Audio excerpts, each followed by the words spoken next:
Welcome to The Source, where we combine the headlines with in-depth conversations with the newsmakers themselves. I'm Pinky Webb. Today on the program, more public transport operators are seeking fare hikes as they continue to bear the brunt of soaring pump prices. How will the incoming Marcos administration navigate the country's ties with China amid its incursions into the West Philippine Sea? And who will lead the powerful Senate Blue Ribbon Committee? Senator Francis Tolentino joins us live.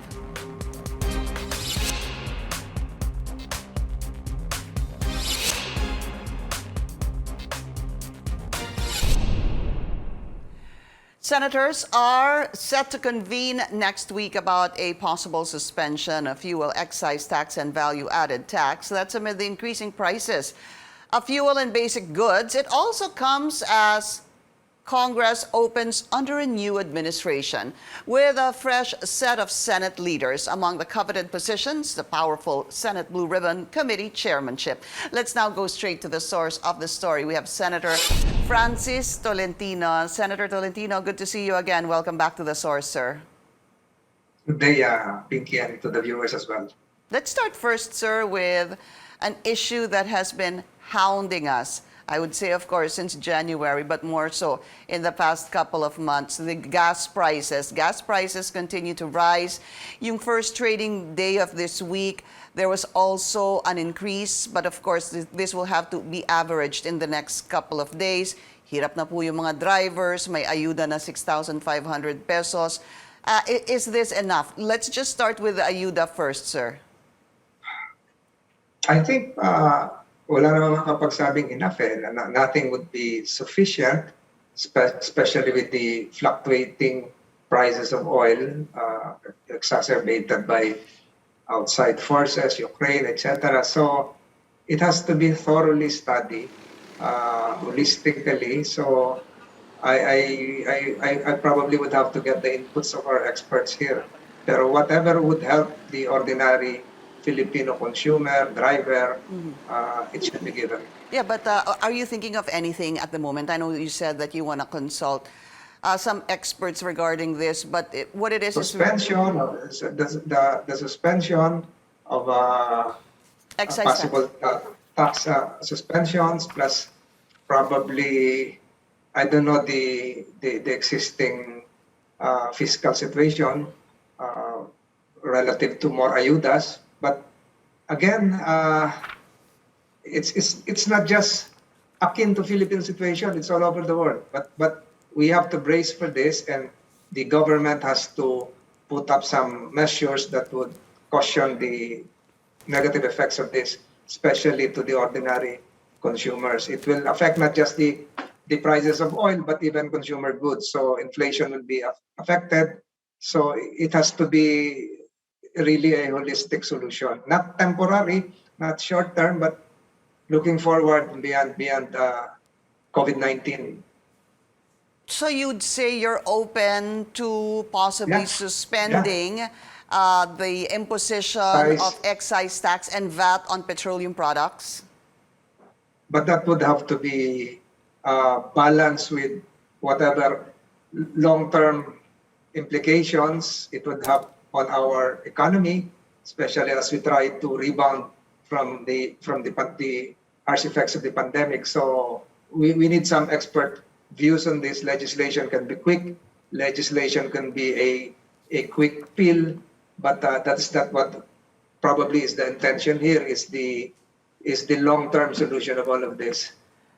There was a statement made, sir, by Congressman Joey Salceda. He's saying that he plans to file a bill that would actually, or a measure that will automatically suspend excise taxes once prices of the Dubai crude reaches over $80 per barrel. Is this something you have looked into?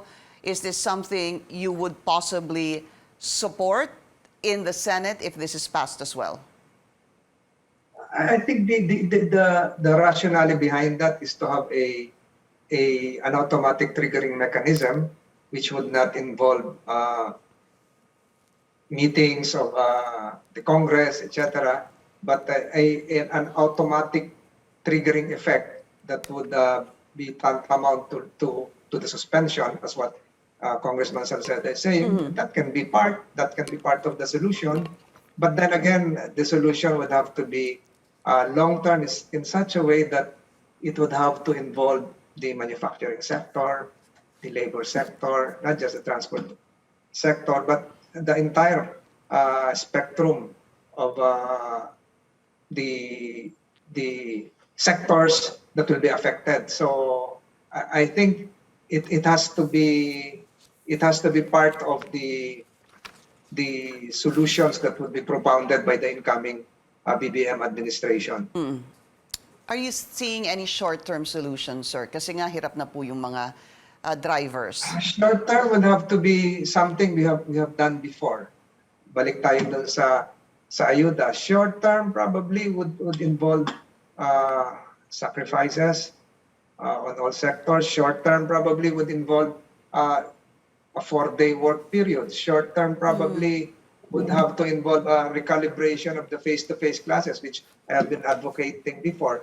Short term probably would involve a combination of public and private measures that would really cushion the effects. So it will entail some bitter pills on the part of all sectors. Another important, discussion here, Senator, dahil nga tumataas po lahat, yung jeep pinayagan na po ng additional 1 peso increase in their minimum fare, which was provisional back in 2018. Nag-file na po yung mga provincial buses ng increase of about 30 centavos per kilometer. The city buses plan to file the same. Yung taxis, ganun na rin po, and TNVS.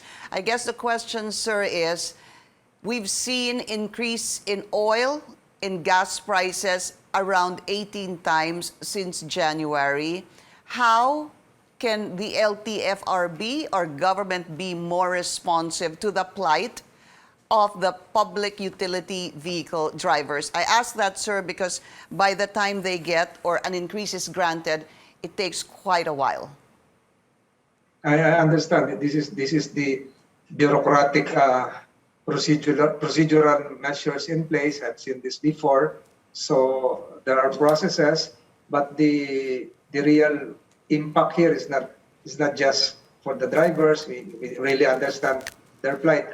Kilala ko naman lahat yung mga association niya, but even the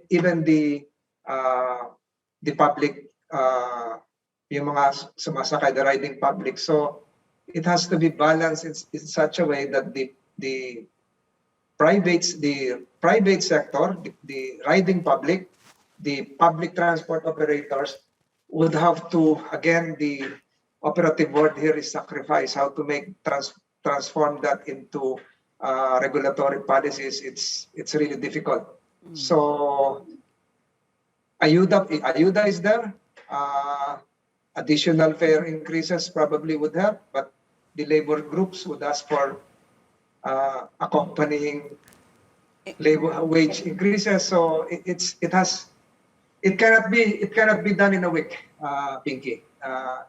I think we have to marshal all the necessary minds here, public, private, government, all sectors, and to put into effect the word that I mentioned before, the big sacrifice. Yeah, you know, Senator, it's interesting what you said a while ago, the short-term solutions that you're looking at, because it is important to implement short-term solutions as soon as possible because nahihirapan na po yung tao. Yung 4-day work week na sinasabi niyo po, is this something that you are espousing both for private and public?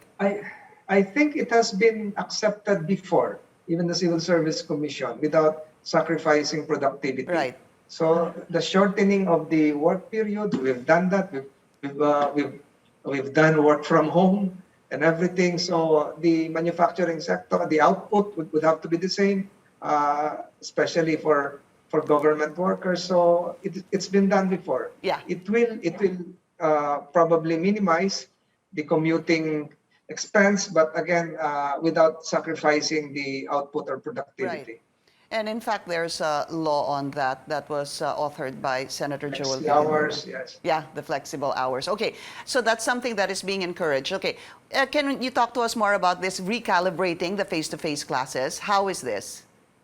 There was a greater push. I'm one of them. I'm one of those who advocated the immediate return face to face, because the last 2 years was really unproductive in terms of learning experiences for the pupils, for even for college students. So with this rising, soaring gas prices, perhaps the DepEd, the CHED, and the Association of Private Universities can perhaps devise another means na 3 days, even a, sh- a longer time inside the classroom, I without see. again without sacrificing Yeah.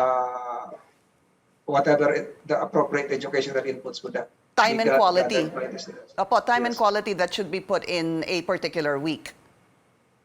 Correct. Okay, so that should also be looked into. And because before I leave this topic on gas prices, I want to get your thoughts on this. The Russian ambassador, Pavlov, during a meeting with President-elect Bongbong Marcos, said that he's actually willing, they are willing rather, to extend its helping hand to satisfy the needs in source of energy of the country. Is this something that the Philippine government should be open to? Whatever source, unless we have existing commitments that probably would involve the current geopolitical situations. So we leave that to the executive branch, whether sourcing. But I heard those who are affected by the Ukraine war are now shifting their sights to Israel. So a lot of options on the table. So we leave that to our chief diplomat, which would be the incoming president. But as a senator, and we've made our stand, the Philippines has made its stand on the aggression of Russia to Ukraine. Would that be in any way, in your, siguro sa palagay po ninyo, your thoughts on this, na kung tumanggap po ba tayo, sabihin natin, ng tulong, would this in any way contradict our position on the aggression of Russia to Ukraine? I don't see any conflict with that. Although we stated, we made our stand during the UN General Assembly meeting. I think the situation is different in terms of our energy needs. So this has to be a balancing act again. Diplomacy is different in terms of expressing our common stand with other members of the diplomatic community, but as regards our needs, siguro pwedeng it can be explored. We need to take a very short break. This is The Source on CNN Philippines. Please stay tuned. You're watching The Source on CNN Philippines. Our source today, Senator Francis Tolentino. Sir, 19th Congress, let's talk about that. Just a confirmation, are you going to be heading the Senate Blue Ribbon Committee? Well, the committee chairmanship is supposed to be elected by the majority. So I will abide by the decision of the majority once the 19th Congress convenes. So it's up to the majority. It's up to the members of the Senate. Yeah, but it was being given to you. Have you accepted it? Prior to even the voting. The nomenclature, the term being given is a misnomer. Okay. Under our rules, you have to be elected. So one has to nominate you, and you have to be elected by the majority of the members. And once you are nominated, and let's say you are elected by the majority of the senators, is this something that you want to head? If I'm elected, I will not probably turn my back to as to the decision of the Senate. I've done that. I've been a worker ever since. So I will not dilly-dally on whatever is being given to me by the majority. So in the event, because there's also been talk, no, Senator, that Senator Alan Peter Cayetano is also looking at possibly heading the Senate Blue Ribbon Committee. So you throw this back to the senators, bahala na po sila. Ganun ho ba yun? Well, Senator Cayetano, the former speaker, is well qualified. I think he was ahead before of the Blue Ribbon Committee. So all senators are qualified. So we'll just leave the decision to the members of the majority. Whatever chairmanship they would give me, I think I can fit in whatever role, whether it be defense, whether it be any ordinary Pero ano ho committee, yung, whether Senator, being a member. ano yung malapit po sa puso ninyo? If you were to choose, ano hong gusto niyong committee? Right now, I can, in fairness to all, I can work in any committee. Modesty aside, I can work with I can work with the Committee on National Defense. I can work with any committee siguro. Apo. Basta we will confront that. We will be productive in whatever way we can, Okay, so... in any manner. Okay. Even just being a member would suffice. Okay, so you're saying basically that there's still no finality in terms of the Senate Blue Ribbon Committee chairmanship because There have been talks, as what you have gathered, but again, all are qualified to chair the Blue Ribbon Committee. It should not be given on a silver platter just to anyone. It has to be on the basis of your conviction, track record, and how you can steer the committee for the greater good. But when it was offered to you, did you say yes? Immediately. I don't think you said yes immediately. Sinabi nga pinag-iisipan niyo pa ho, di ba, nung in-offer sa inyo? You're correct. Because that's not an ordinary committee. Although we've shown signs, modesty aside, of our independence, and again, as a lawyer, I think I can also handle that committee just like what the others have done before. You know, pag pinag-uusapan po, sir, ang Senate Blue Ribbon Committee, it's called a powerful committee, coveted nga daw, even called by some.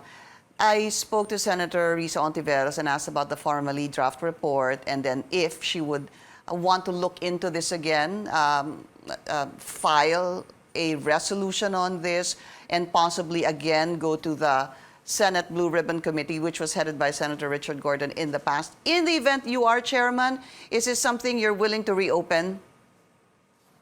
Well, it depends on the membership of the committee. It is not solely for me to decide. The committee is not the chairman himself. The committee is made up of several members, and we decide. The committee should decide collectively, majority vote.